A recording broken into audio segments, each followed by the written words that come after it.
Taip, yra antradienio rytas, gražus ramus rytas, jokio vėjo nėra, o vėliavos ramiai kabo. Dabar yra be 15:07, o po 7:30 startuojam, tiksliau rikiuojamės pirmieji į tikslaus tupdymo rungtį. Tai aš ten esu antras toj eilėj pagal pirmų dienų rezultatus, rytis trečias. Tai va, ruošiamės, visi jau atsibudom, einam ruoštis. Nu, ankstyvas rytas, mum jau greitai į eilę stotis, tai einu pakuotis. Dar praktiškai nieko nėra. Davidas tik tais va ten pakuojasi.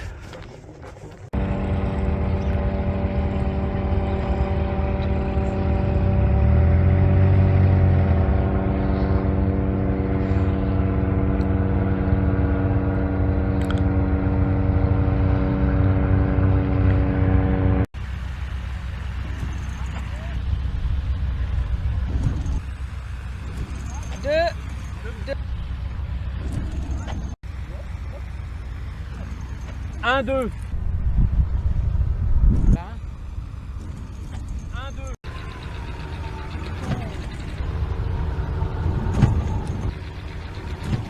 La première bande. Devant. Devant. Devant. Devant. Devant.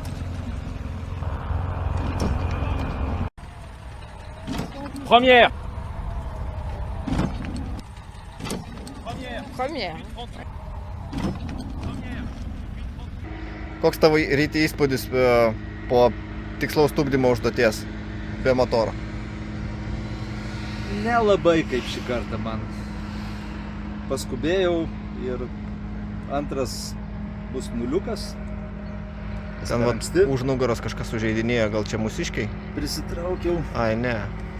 Ten Per anksti galovana. prisitraukiau, o pirmas ant ribos, taip bus klausimas, arba 0, arba 2,50. Tai vienu žodžiu, šį rungtis tokia nuotaikos nepakėlė. Jo, bet jinai iš vienos pusės tokia paprasta, kad nei sekundžių nereikėjo skaičiuoti, oras jinai buvo toksai geras, nu tokia. Per daug geros sąlygos buvo. Jo, viskas per daug paprasta. Tai pas mane irgi pirmą, kai taikiau, ratais paliečiau per anksti, tada kada dar nesitikėjau paliesti, tai nu, gali būti 0. Aš tikiuosi, kad gal ten ant linijos kažkur tai. Bet, žodžiu, paliečiau ratais per anksti. Jo. Tai Žiūrėsim, vat, kaip mūsų duetui sekasi. žiūrim pozityviai, dar 3 dienos varžybų. Gal navigacinių užduočių duos daugiau? Dar 3 rungtis, tai tikiuosi, kad kažką tai pavyks gauti. Mhm. Ok, tai nenukabinam nosis. Ne, reikia laikytis pabaigos. Tai kaip jums užduotis tikslaus tupdymo? Puikiai. Aš tai sulyginčiau tą stovėjimą daug orlaivių eilėje vien paskui kitą kaip mašinų kamščius. Mes vairuotojai nekenčiam kamščių, stovėti reikia, o neskrist. Jo. Aš mieliau skrisčiau maršrutą ilgą kokį nors, dairyčiausi vietovę, aplinką, gražius vaizdus matyčiau, o nestovėčiau ir uostyčiau dūmus, nes paskui kitą ir daug. Jo, ir stovi nervuojas tenai, galvoja, kaip čia kas bus, žiūri, kas ten bus kitiem. O kai atvirkščiai buvo, kai buvo pirma lėktuvai, paskui 2 viečiai, o paskui tik 1 viečiai, tai mes ten, vat, kai praleidom pusę dienos tenai, tai irgi ten išsunkė, jo. Ir toksai, anksti atsikėlęs, skridom kiek? 6 minutės max. O laukiam. Nu jo. O praleidom Jo. 6 valandas. O papasakokit apie šitą vengrą, 109 numeris, matėt kaip kalė? Matom, kaip ką. Kaip pas jį ten ratai, ten dabar ten tokie, jo, iki trapecijos dabar beveik. Štai atėjo, glisada buvo gan stačia, jis atėjus nieko nedarė, atėjo, tekšt, ratai, Jo. atšoko ir blumtus. Bet jis atšoko į kokius ten 2-3 metrus, dar prilaikė, žinai, biškį tenai, kad nesiplotų atgal. Tai toks vaizdelis ne ką buvo. Gal pataisoma, gal dar pataisys. Gal dar pataisys dabar. Taip, Šiaip, aš manau, pataisys ten tos vamzdžius atlankstys tenais ir viskas. Pavirins. Bet iš karto atėjo žinutė ten iš organizatorių, kad 109 numeris turi pasitvarkyti, pasičekinti techninę būklę, žodžiu, prieš kylant, toliau, prieš dalyvaujant. Labai diplomatinis pasakymas. Jo. Ir iš vis tas toks daužimas tų aparatų, toks beprasmis, ten, ką žinau. Pradžioj varžybų su kūlė ir ką dabar? Nu, jo. Iki šeštadienio 4 dienos, jeigu nesusitaiso ką. Viskas. Nu, pasakė, kad ten gal ir šiaip nebuvo ten super geri rezultatai, tai... Nu. Bet žinai, gaila, tai važiavai paskraidyti iš tikrųjų. Tai mes džiaugiamės savom kojom, traikas vis dar važiuoja, Antrą kartą vadinasi, galim naudot. O į dupiam pataikytą būdų, kaip galvojat? 200?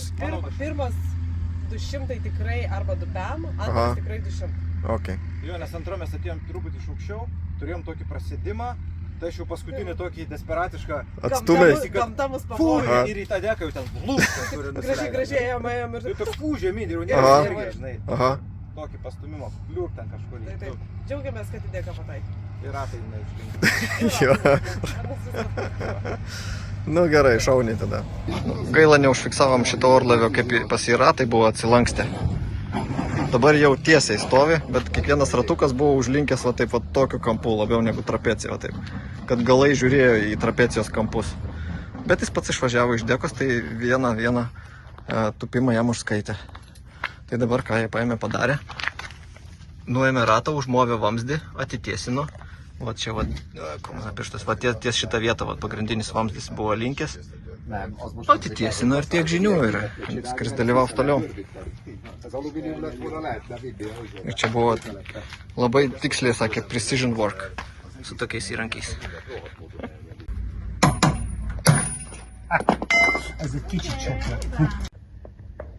Žodžiu, turim accident ar incident, nežinau, žodžiu, žmonės nenukentėjo, bet čia, vat, kur tos raudonos vėliavos, čia yra dekos pradžia.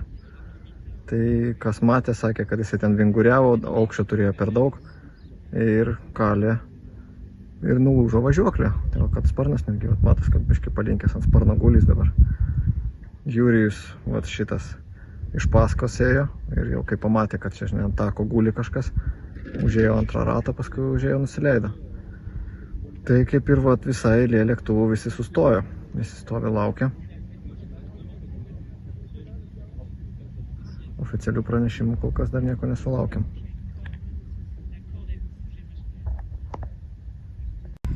Ką, parvažiuoja prancūzų lėktuvėlis vargšas, kas čia, Ransas. Sunkiai čia juos su porolonais parveža. Panašu, kad važiuoklė visai nulūžo. Matot, šis nieko neliko. Stabdžių trosiukas tik tais atkabo. Ką čia Linas daro? Trumpai. Kažkas saugiklis nudegė interkomo. Susišnekėt. Bijom, kad nesusišnekėsim po kurio laiko. Ausinės turi batareikas viduje, bet po kurio laiko jos gali išsisėst. Ok.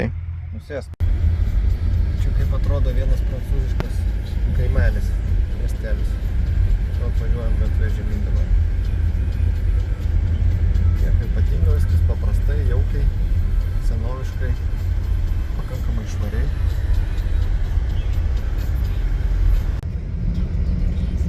Čia į Metsą važiuojant vat seno tilto liekanas. Atrodo įspūdingai.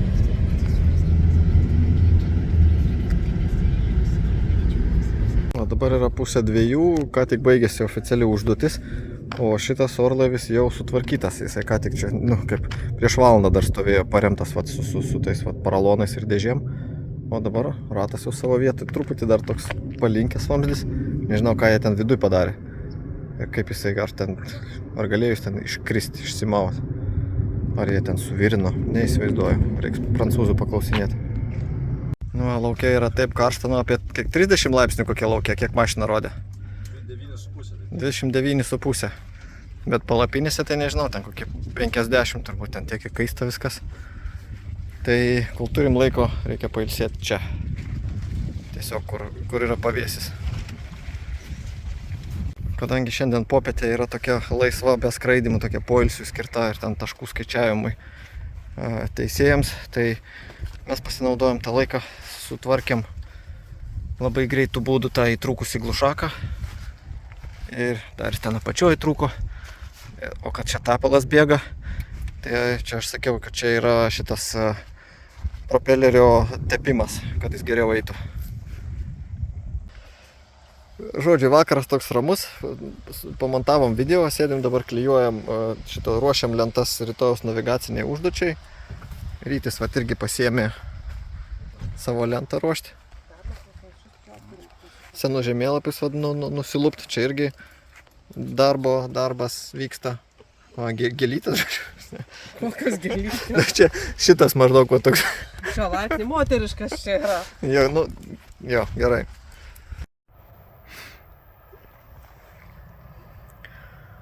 Rytoj ryte, kadangi nuo 7:30 jau prasideda karantinas, o nuo 8 jau pirmieji eis į užduotį, tai kad nereikėtų labai jau anksti keltis, tai susipyliau kūrą, pasitikinau orlaivį šiandien, o sparną reikia uždengti, ta juoda dalis matosi. Ir viską, žodžiu, kiek įmanoma pasiruošiau šiandien, o rytoj jau ateisiu į užduotį, jau gavęs užduotį, jau tada pusvalandį pasiruošti.